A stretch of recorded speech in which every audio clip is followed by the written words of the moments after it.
Assalamualaikum warahmatullahi wabarakatuh. Kami dari kelompok 4 akan menjelaskan materi tentang adab bergaul dalam Islam yang beranggotakan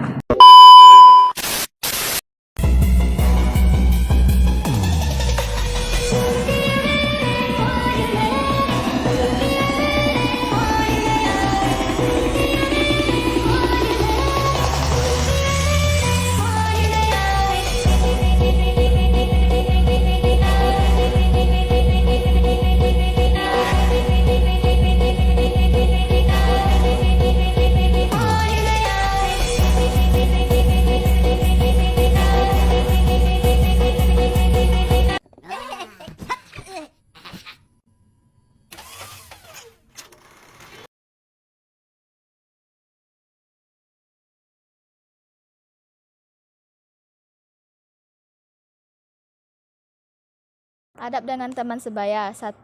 Pengertian teman sebaya. Dalam Kamus Besar Bahasa Indonesia, teman sebaya diartikan sebagai kawan, sahabat, atau orang yang sama-sama bekerja atau berbuat. Biasanya, kelompok teman sebaya ini merupakan lingkungan sosial yang pertama. Disitulah anak bisa belajar untuk hidup bersama dengan orang lain yang bukan merupakan anggota keluarganya. 2. Tata cara bergaul dengan teman sebaya. A. Saling menghormati dan toleransi. B. Saling bekerja sama dan tolong-menolong. C. Saling mengasihi dan melindungi.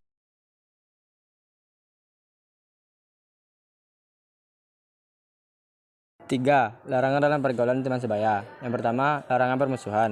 Yang kedua, larangan tawuran. Yang ketiga, larangan pergaulan bebas. B. Adab dengan orang yang lebih tua. Pengertian orang yang lebih tua.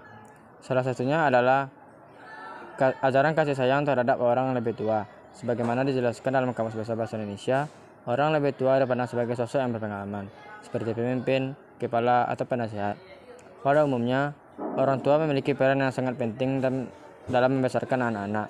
Bukan panggilan ibu atau ayah dapat diberikan untuk perempuan atau laki-laki yang bukan orang tua kandung.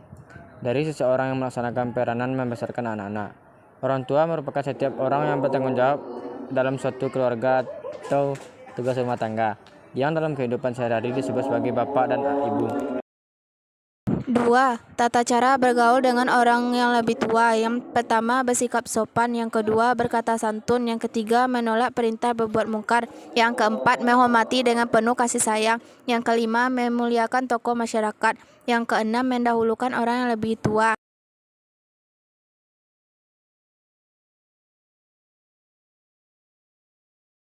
Larangan bergaul dengan orang lebih tua. Yang pertama, durhaka kepada orang tua. Yang kedua, bersikap arogan. C. Adab dengan orang yang lebih muda. 1. Pengertian orang yang lebih muda. Apabila ditelusuri dalam Al-Quran dan hadis, ternyata kata orang yang lebih muda atau pemuda mendapat perhatian yang cukup besar di dalamnya. Yang kedua, adab bergaul dengan orang yang lebih muda. Yang pertama, senantiasa memberi nasihat. Yang kedua, mempererat persaudaraan. Yang ketiga, memberi perhatian dan kasih sayang. Yang keempat, memberi teladan kebaikan. Yang kelima, membimbing untuk beraktualisasi. Yang keenam, memberi penghargaan prestasi. Yang ketiga, larangan dalam bergaul dengan orang yang lebih muda. Yang pertama, meminta dihormati. Yang kedua, apatis terhadap pemuda. Yang ketiga, salah paham atas aktivitas pemuda. D. Adab dengan lawan jenis. Yang pertama, pengertian lawan jenis. Penggunaan istilah lawan jenis biasanya digunakan untuk membedakan dua jenis manusia, yakni laki-laki dan perempuan. Laki-laki dan perempuan secara seksualitas dibedakan berdasarkan alat kelamin yang dimilikinya.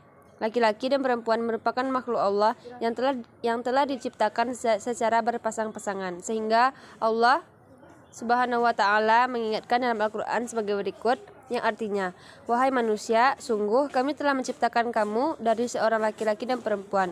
Kemudian kami jadikan kamu berbangsa-bangsa dan bersuku-suku, agar kamu saling mengenal. Sesungguhnya yang paling mulia di antara kamu di sisi Allah ialah orang yang paling bertakwa. Sungguh Allah Maha mengetahui, Maha meneliti. Yang kedua, tata cara bergaul dengan lawan jenis. A. Bersahabat dengan Allah Subhanahu wa ta'ala. Yang kedua, menjaga aurat.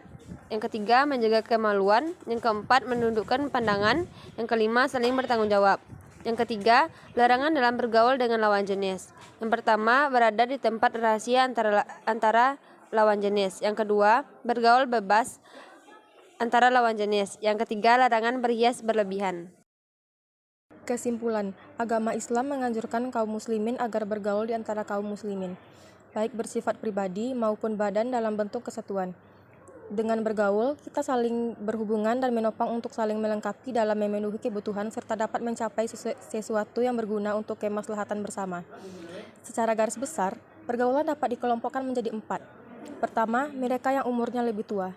Mereka mempunyai keutamaan dan kepada mereka lah kita memberikan penghormatan yang semestinya. Kedua, mereka yang umurnya setara dengan kita maka harus dihormati. Mungkin mereka lebih tinggi akhlaknya, lebih baik amalnya, dan lebih sedikit dosanya. Ketiga, mereka yang lebih muda umurnya. Mereka lebih muda dan lebih sedikit keburukannya dibandingkan dengan kita yang sudah lanjut usianya. Keempat, mereka yang memiliki jenis kelamin berbeda. Mereka memiliki potensi dan keunikan. Di antara kita harus saling menghormati dan saling membantu untuk kebaikan dan kemaslahatan bersama.